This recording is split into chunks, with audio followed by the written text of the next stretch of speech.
All right, chat, let's go ahead and do the survey. So we just hit the 30-day survey, right? Thank you. It says, greetings, Lightbearer. Thank you for playing Destiny Rising for 30 days. We made it. 30 days, 9 million, not counting China's revenue, mind you. To bring you an even better experience, we're inviting you to fill out a short survey. It will only take a few minutes to complete. And as a thanks, we'll give you 30 Luma Leaves. I mean, I don't know what that means. And 2,000 Glimmer. I got 1.3 million. That's cool. We truly appreciate your time to share your thoughts and your insight. And may the light be with you. That's some straight out of Star Wars shit.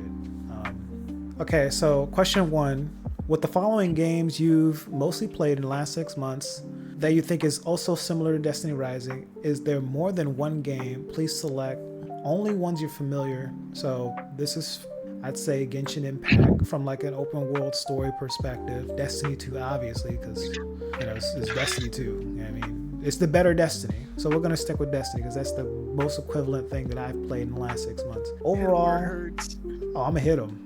Overall, how satisfied or dissatisfied you are with Destiny Rising. So I'm not going to say very satisfied because that's ultimate glazing. I want to make sure that there's room for improvement. So I'm going to say a 4.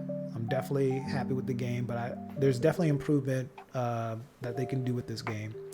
As for the similar games experience, the one that you indicated above, I mean, I'm dissatisfied with Destiny right now. Let's call it. Let's call it what it is. Multiple choice. Which of the following you find most satisfied in Destiny Rising? So in game is definitely great. Storylines and stuff, I wouldn't say it's the most, but it is cool. Exploration on the map is refreshing, especially with the public events and stuff they got going on. Visual for a mobile game, like it's, you know what I mean. The guides, the tutorials that they have is actually like top tier. But we can only select 4. So controls, there can be some room for improvement. I will say like Destiny 2, like gunplay is smooth like butter. Like it's if they get that, pack it up, Bungie. Like there's no reason why anybody else play a game. Diverse content, fun to play. I think there's a lot of diversity there because not only that you can play strikes, do raids, they're gonna add dungeons at some point, so you know that's coming, but you can also do fishing at any time, not a seasonal thing that actually holds rewards that are valuable, and the fishing is actually like fun, right? It's not like you're just staring at a screen doing a bunch of nothing. You got Sparrow Racing, which the community has been asking for almost a decade. They brought that here, and there's rewards, and there's a bunch of other stuff, so like your time is being valuable, like value. And then they got Yu-Gi-Oh! Got the Shadow Duel joint, like layers and layers on layers. People can really make content just about that Shadow Duel game and how to play that and be set. You know what I mean? All right, multiple choice. Which of the following do you find most dissatisfied about Destiny Rising? Choose 4. So I'd say, so we just experienced a glitch in the game with the gunplay, right?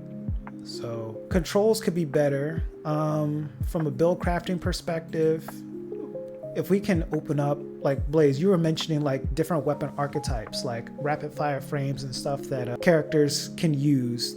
By opening that up, that would add more layers to characters, which would be cool. Progression, I feel like if you don't have enough characters, you're kind of walled off on different acclaim levels. And performance, because there's some lag drops and stuff, and I'm on PC right now, so. But I mean, the fact that it plays on the phone is crazy, but there's definitely some improvement they can do on that too. Mechanics and rewards for seasonal events, I'd say I'm pretty satisfied with that. Content, diversity, I mean, well, we're not gonna give them full 5s because there's room for improvement. Looting, leveling up characters and stuff, I'd say is about a 3 because the materials that are required to level up these characters can be a little, you know, you gotta save up. Like you can't just blow your load on like every character that you own and think you can get a max level. Well, you know what I mean. You know, like you know what I mean. Like expend your materials, if that makes sense. You can't just do that, right? Challenge and rewards and replayability. I think where it is good. I think players are currently running into walls where you don't have enough materials or like pinnacle energy, right, to really get the max amount of rewards. Even though that you don't have to use the pinnacle energy to get the max, I feel like the rewards can kind of drop off. So I'll say that's a neutral. But I also think that that's healthy too, because again, like there are some people who live on Destiny where they play Destiny for like 8-10 hours a day, which is ridiculous, right? Like you need to touch grass from time to time, like stand up, get something to eat, use the bathroom, brush your teeth. Like you gotta do something, man. You gotta do something. Brush your teeth. Brush your teeth. Like, some players, man, they don't move. That was me when Forsaken came out. Bro woke up and when he logged off, it was like 10 p.m. Rise of Iron too. When Rise of Iron, I think me and Detour we played for like, I think we didn't sleep. It was like 16 hours straight. We were playing. Yeah. Crazy. And I think that's kind of like the teetering pendulum, right? On the obsession with these type of games, from like looting, grinding and stuff. If it's too good, people are gonna like play a lot. And I think the Pinnacle energy system kind of holds that a gatekeep to have players have a stopping point. Like, okay, you have to stop because you don't have any more Pinnacle energy anymore. I mean, you could keep playing, but your rewards are not going to be as good. And like, if you really value your time, you should probably take a break. You can still help other people, but you should probably take a break. Yeah, take me to the shop. Re-up on the fucking energy, bro. So like exploration, I'd say the public events and stuff, each activity holds value in certain aspects, right? Like if you do the public activities in public areas, you'll be able to get exotic mod drops and stuff. If you do the Morgeth's Prey, you can get different infusion materials to level up your guns and everything else. You got, the ops playlist for your weapons. You have the Trials of the Nine or whatever it's called, Zur activity that has all the stuff with your artifacts and everything. So like each mode or each kind of event has its own value into that, which I think is really good. They could definitely expand on that, which I'm curious to see on how they could. And then also Gambit, or what is it called? Singular Gates, or what is that mode called again? Shifting Gates. Shifting Gates has to be one of my favorite modes about this. Like 6 different fire teams battling it out. Meanwhile, like Bungie's servers are crashing just by having 12 people go against the Witness on like that one final mission. We got literally like multiple players on the map, getting materials, dunking them, finding the fire teams and banging it out. Like, come on, man. And it's on your phone. There is no excuse. Either you got spaghetti code, or like you start making Destiny 3. Just start making Destiny 3. Team, making friends, guilds. They have multiple chat systems that people actually use. Like you can go to the tower in Destiny 2 right now. Ain't nobody using that chat. Point blank period. You got people that get incentives for messaging in a chat, like getting the mentor and stuff like that. Like having incentives for helping people will help promote that engagement. So I think they do a really good job on that. There's definitely room to expand by adding additional rewards or different elements on how they can do that. But like shepherds are eating in this game for sure. And then playable characters uniqueness. We definitely need more characters. Like the release schedule for this game. I was about to say more Titans. We need more Titans, bro. We need more Titans. All right, Zero, I appreciate you stopping by. I'll catch you next time. Whenever I do the stream, probably tomorrow or, sometime throughout the week. But yeah, the diversity of the characters, uniqueness. It's still new, so only time will tell. But right now, based on their current release schedule, I feel like we need to add more free-to-play events that have like free-to-play characters in there that add like more diversity in the game. So they could do that. Which of the following best describe your dissatisfaction with the end game? Lack of meaningful ultimate goals like skins. Appreciate the follow. Thank you. Thank you so much. That's what I like to see. But as for like what best describes your dissatisfaction with the end game? So we've got lack of meaningful ultimate goals like limited skins, titles, and weapons. Like I can't say that I'm like dissatisfied with that because we got animated emblems and Bungie hasn't even dropped that since then. You know what I mean? Meta right now, Gwen and Estella. That's pretty much it. Guaranteed. Those are the two. Yeah, we'll get there. I don't know if endgame is about pay to win because they do put the caps and pay people like E0 and stuff on like different events. So I won't say that. Endgame is not friendly for solo players. I wouldn't say that either because there's matchmaking for everything and there's the chat features and ping systems, so it really does make it easy as long as everybody's using the features. It's easy. Loot system, they can definitely buff the drops on like different currencies since there's a lot of that is required to level up characters, guns, etc. So that could be frustrating. Social groups and activities, I mean, they can always expand on that, but I'm not saying I'm the most frustrated with that. Lack of strategic depth on endgame. I mean, the mechanics in the raid, they're fine, and it's only going to go up from here because it's their first one. This guy did not just do that. So we'll say not enough social groups there. Need more difficulty. What am I, streamer? Nah, we don't need all that. Like it needs to have a good entry point for everybody. You know what I mean? You can't just limit it to the top 0.001%. That's not it. Dang, I think we went through all of them. Endgame is all about pay to win. We know it's not. The lack of engaging PvP content in the endgame, yeah. Because what is it? The Iron Bar? That's only for the weekends, right? Yeah, so I'd say that. And Iron Bar doesn't even use anything. Literally everybody. So they can expand off PvP, but we'll have to see how they're gonna have to change up the gunplay and really hone in on that to make it worthwhile. Which of the following content are you most desired to have fun more in the future? Destinations for sure. Guild versus guild battles. Add that, we're in there. Do that. More weapons because we only have one arc mythic fusion rifle. Like we need more. More 3P PvE, like new strikes. Strikes make Destiny, dog. Like we need it. It's all about the strikes, all about the story. How satisfied or dissatisfied about season 1?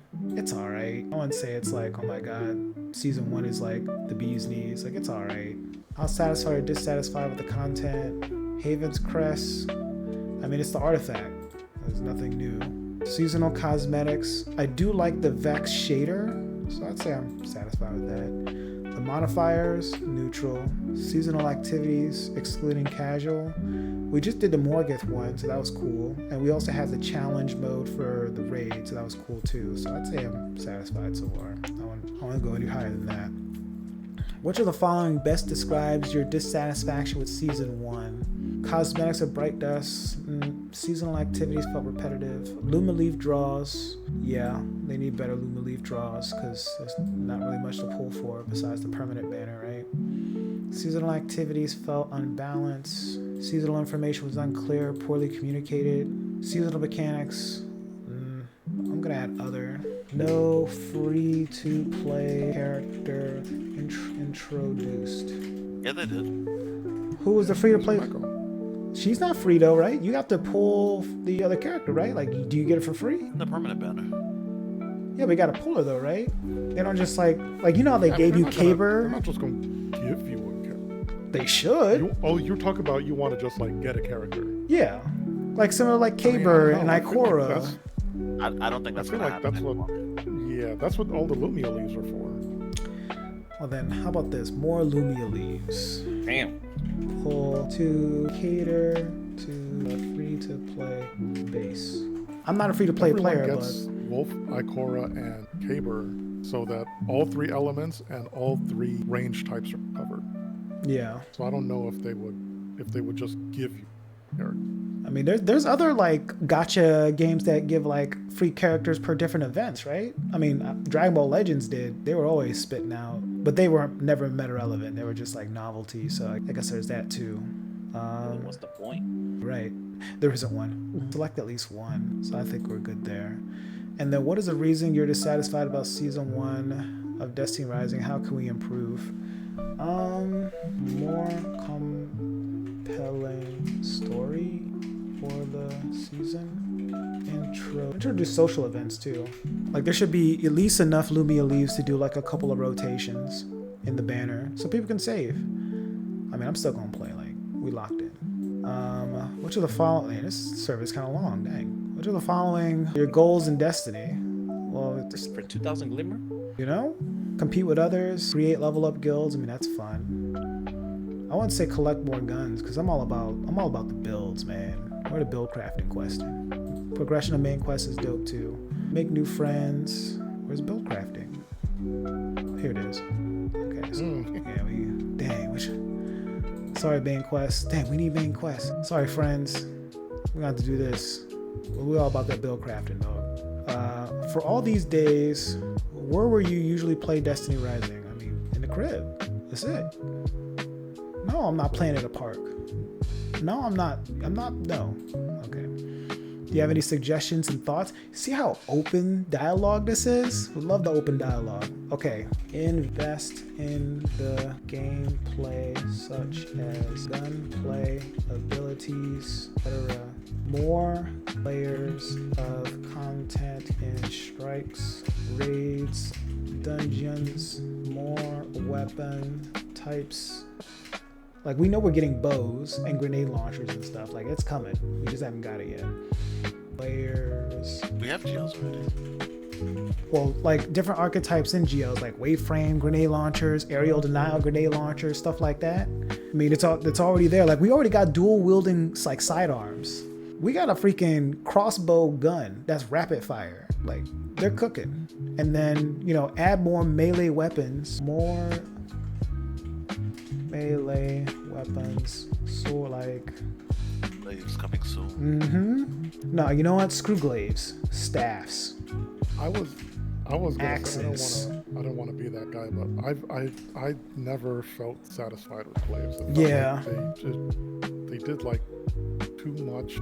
The axe is coming soon. Yeah, I think they did. Like, the gameplay loop with glaives just doesn't seem fun, and the animations on it feel stale too.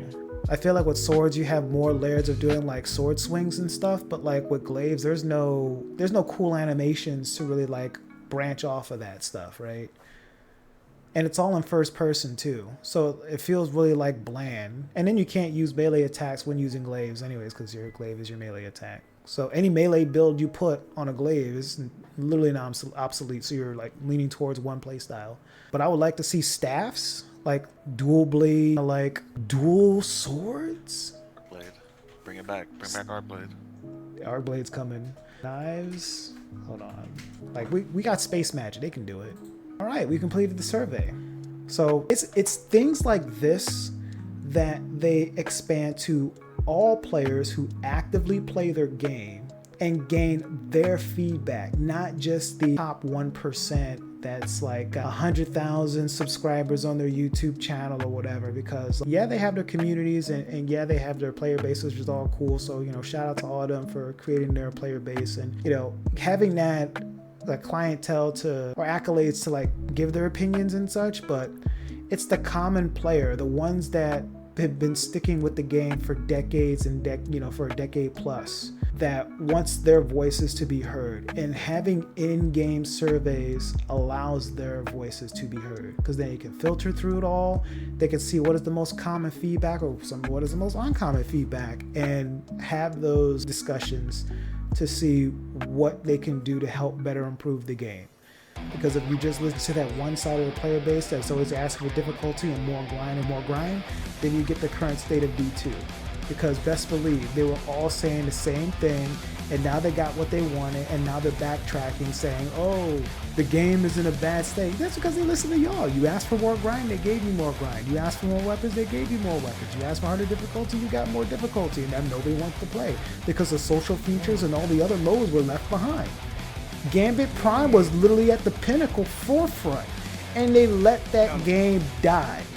They let that mode die. You can't make this up. Every time they touched Gambit, they made it worse. Literally. We had layers, we had Invader, we had Banker, like Bank 20 modes. Like, there was actually layers to actually play the game and do different stuff, and they killed it. We had maps, and they let it die. Crucible had plenty of maps, and then they removed it, and now we only got like the same 3 to 4 maps that people, the larger, 1% of the community likes to play when they go on trials. So guess what? Now trials is just filtered with the same 10 folks. Good stuff. GG. Anyways, ran over its current state. It's as if they stopped listening to the players that kept them going, and now they're listening to Saul Grepo and the rest of these dudes that's saying make content harder, nerf divinity, nerf. Ain't nobody asked for that.